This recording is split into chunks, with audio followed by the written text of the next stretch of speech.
there, weird and wonderful people. I am back, and we're continuing on another My Little Pony segment. This time we've got the fierce, the strong, the dependable Applejack.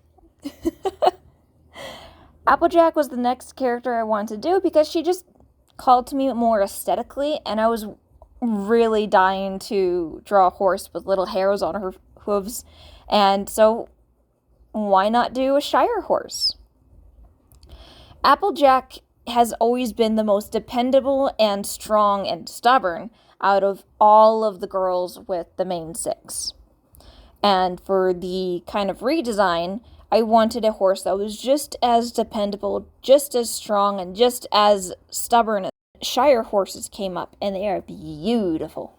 And I really thought that the white socks and the white muzzle with the golden body would go very well with her aesthetic. So Shire horse it is. I want to do something also a little bit more outside the norm than a typical three-quarter view, facing towards the camera, standing still with no personality.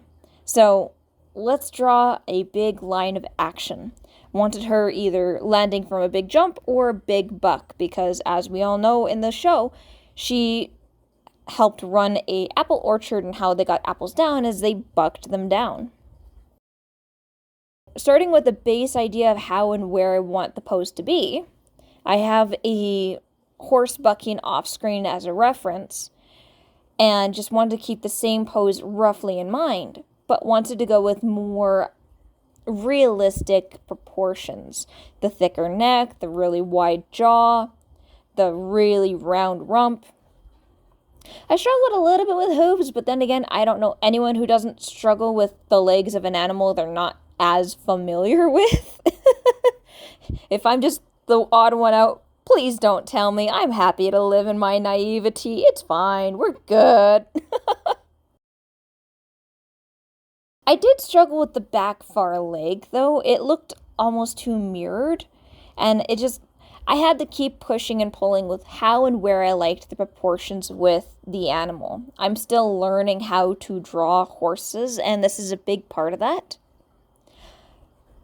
Keeping the line of action with the spine bowed out, if you curve the mane and the tail to further accentuate that, for example, either following the line itself or reversing a curve of action with a secondary motion, that is big art speak for saying things that are not permanent, like hair, fabric, clothing, stuff like that, really add to the momentum if you have them curved in the opposite way when it's a big motion, has a lot of energy. It makes it very aesthetically pleasing.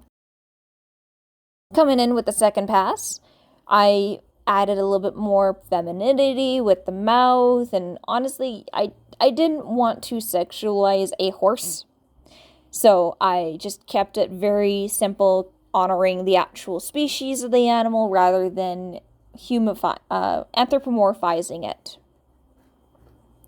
Giving her more realistic of a cowboy hat, and I really honestly liked how the mane came to be. Normally with the cutie marks, I would do the simple version, kind of like with what I did with Rainbow Dash, with the simple version honoring the original style, and then I would add a lot more detail. But honestly, I really liked how I did my own version of the cutie mark with the apples, with it being so symmetrical, so I kept it as is. You'll see that in a couple minutes here. Strangely enough, with the cartoony version, I struggled a bit with the eye. I struggled with the expression. It kept looking really evil or devious when really I just wanted that determined happy nature. And the eyebrow and the bottom crease of the eye really is how you would get that. Keeping a very open eye but really furrowed eyebrow gives a very rude, almost arrogant look, which is what went really well with Rainbow Dash, but not so much with Applejack. Coming in with the line art phase, I finally felt happy and content, and just wanted to go with it. Sometimes art is not going to go the way you expect, and that's part of the joy with it. At least personally, that's my take. If you have a personal take, that's valid too. Again, playing with line weight. This time I was doing a little bit messy, wasn't feeling good that day, so I just was a lot more rough with it. The thin lines towards AppleJack in the top right corner. So I wanted that reference to be more so of the light source, compared to my typical top left corner always is the light source. It didn't work out. It's fine. We're good. It's fine. But both of them look super cute, adding in freckles, accentuating the lines. Again, it's that choice of how much detail is too much detail with a simple design. Because if you go way overboard, like for example with the hair or fringe, whatever you call it on the hooves, your eyes are going to be locked down to the hooves rather than the face where it's supposed to be. And a good way to bring the eye back to the face is, again, through line of action, directing your eye with where the lines are leading. So it's directing your eye to go around everywhere. I also discovered a cool new trick. A cool new trick. If I select with the automatic tool and invert it, I can just select everything that's inside of the line art and just do a huge paint bucket, and that saves off about 10 to 20 minutes of my time trying to do individual lines. It was great. I loved it. It shaved off so much time from me. Keeping with, again, big broad strokes, adding in some blushing to the body, smoothing that out with some of the blur. I have been using Procreate on my iPad compared to Medibang Paint Pro on the computer. And I will say I'm enjoying it better on my iPad than my computer, but also not sure if it's really worth the cost of getting it for the computer when I just paid it for my iPad, so we will see. So who knows, maybe the next couple videos we might be seeing a slightly different layout to my speed paints. We'll see. Let me know what you guys think.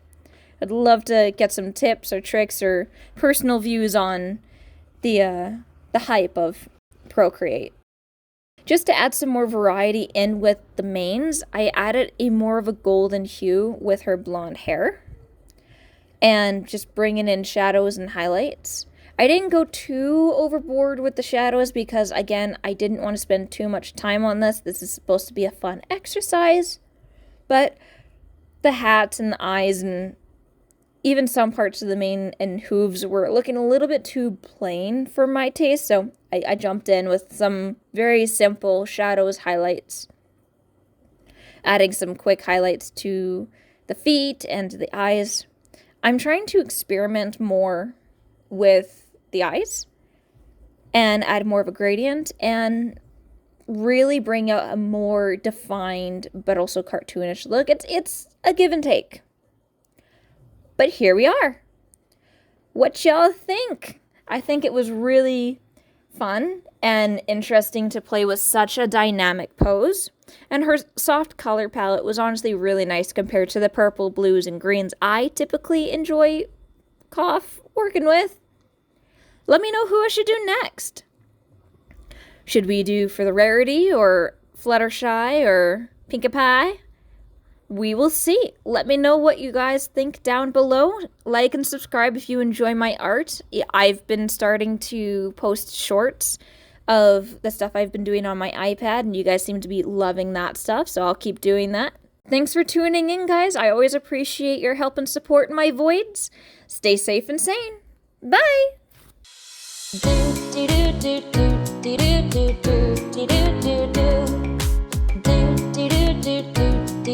Do